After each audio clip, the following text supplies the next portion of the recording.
Yo, what's going on, family? Welcome back to the Make a Buck with a Truck podcast. It's your boy Big Mike right back at you. And today we got Freight Friday again. Freight Friday. So look, check this out. During Freight Fridays, when I was doing it before, I was giving you information about dispatching. And if you're interested in still doing dispatching and you want some more Freight Friday content that contains dispatching, let me know. But today we're going to talk about the rates. The freight is really, really low right now. I mean, you go on the dashboard and you look for freight, and it's hardly any freight, especially like on a Tuesday or Wednesday. That's really, really rare. Now on Friday, yeah, you might not see as much freight, but we're noticing that the freight is really, really low right now. Even big companies like JB Hunt are making their drivers do market loads versus their dedicated freight, because freight is down. So let me know what you think about it. Are we in a recession? I know we're in a trucking recession. So let me know what you think about it. Last night I had the wonderful opportunity to meet some guys from McElroy Truck Lines. That's where I first got my start driving flatbed. And these guys were really, really young guys, and they were really, really enthusiastic about driving truck. And they really know the game. You know, they're really, really good at what they do. I mean, they was hauling slinkies, and you have to know that you just can't be an amateur and haul slinkies, because you're gonna throw something off the back of a truck, okay?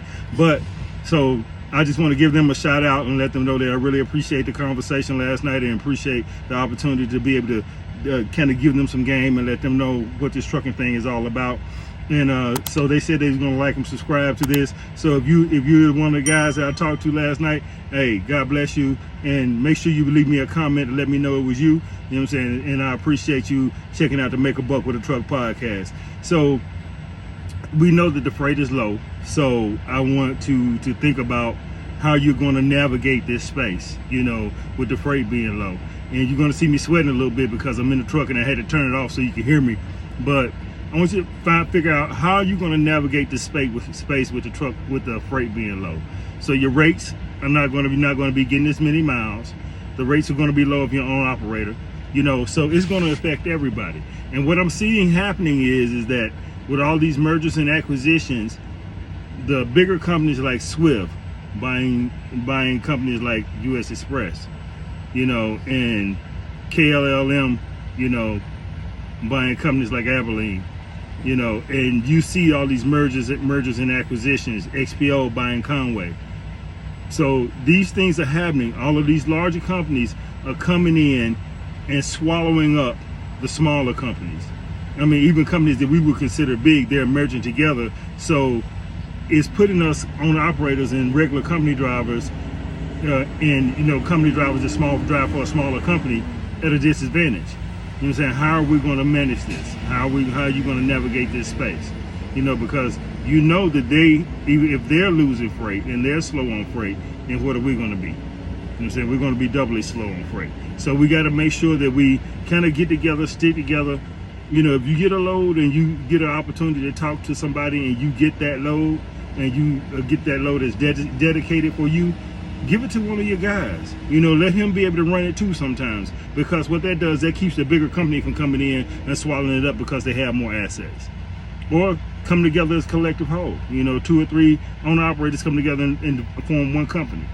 All right, you do that, then you'll have an opportunity to be able to compete against the larger companies. Okay, like I said, guys, I'm sweating. I apologize because it's hot out here. I'm in Texas. I'm on the way home, but we're going to make this thing happen. All right, so we spread the news about the Make a Buck with a Truck podcast. Leave me a comment. Let me know what you think that we should do about the bigger companies coming together and swallowing up all the freight, and about freight rates being low right now. And you know, fuel is going to go up because it's getting hot. Whenever it gets hot, they claim they can't make fuel, and it's dangerous to make fuel. So guess what? The fuel prices are going to go up. You know, luckily I'm in Texas right now, and I'm looking at fuel at like $3.69 at the Loves. Hey, I had to jump on it, you know, because some places, when I was in Ohio, Indiana last week, you were looking at like $4.87, you know, and $4.47 and stuff like that. So, hey, listen, I need you all to let me know what you think about it. Let's comment on it. And if you want Freight Fridays back, where I'm giving you the dispatch game, leave me a comment. Let me know. Bring Freight Fridays back. You know what I'm saying? And that's what we're going to do. Hey, listen, that's my time, guys. I love y'all real quick today, because I got to get on down this road. Got to get home to my baby. You know what I'm saying? Like they say in Louisiana, to my baby. But hey, God bless you, and I appreciate y'all, and make a buck with a truck.